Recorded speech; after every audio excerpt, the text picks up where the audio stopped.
Hey there, friends. I want to make this one kind of quick.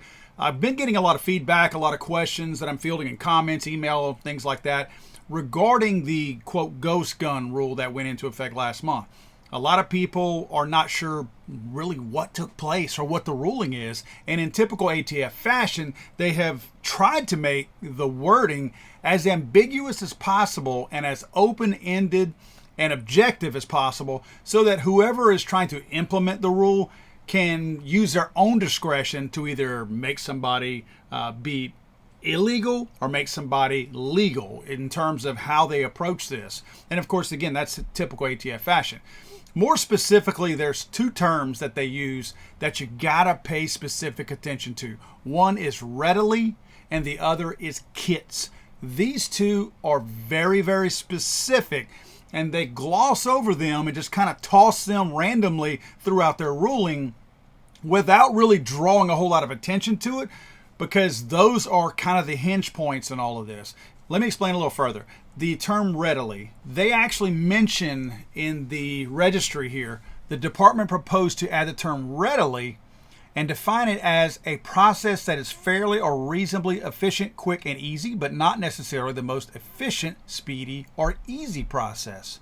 It further listed factors relevant in applying this proposed definition, such as time, ease, expertise, equipment, availability, expense, scope, and feasibility, with brief examples describing these factors. The term readily was necessary to determine when a weapon, including a weapon parts kit, a partially complete or damaged frame or receiver, or an aggregation of weapon parts, becomes a firearm regulated under the GCA and NFA. Essentially what that means is when they are talking about readily, they're talking about you are supplying all of the components to readily make this. In other words, you aren't looking for anything else. That ties it back to the word kit. To break this down in simple style, if you are receiving in a box, let's say polymer 80 pistols, for example, if you are receiving a frame, the receiver, if you're receiving a slide, a barrel, all the internal components, trigger pack, everything, in order to fully assemble and complete that, including the jig for drilling the holes out.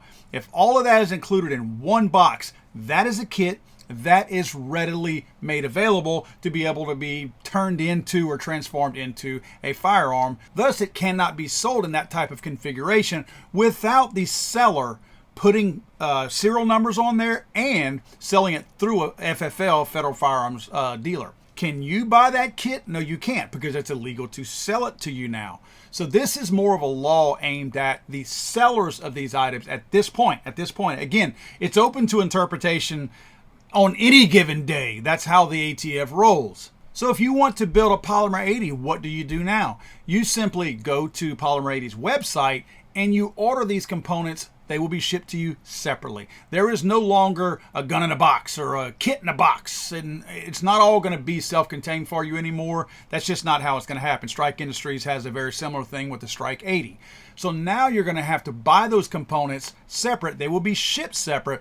They will not package your entire package, throw it into one big box, and then send it out to you. Can you purchase those components at this point? Yes. Again, under the current interpretation of the rule, yes, you can. You can buy them all separately. You can buy the jig separately. The jig will not be shipped with your firearm anymore either, or with your kit anymore.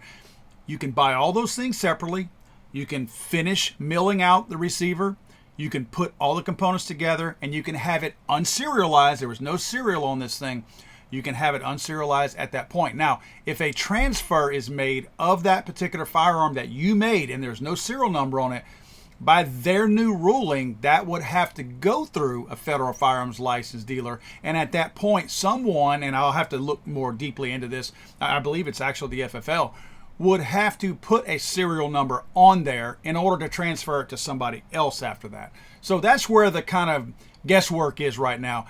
Just again, to be very clear, if you want to purchase the different types of components to assemble your own unserialized firearm right now, according to the way things are today, check the date on this video, according to that, you can still assemble that and not have to get it serialized, unless of course you're an FFL dealer or a gunsmith. Those guys are going to have to do that. If you are unlicensed, as they say, you are good to go to build this and to remain the owner of that. It's only whenever you go to transfer that it becomes more of an issue. I'm sorry, I thought this was America.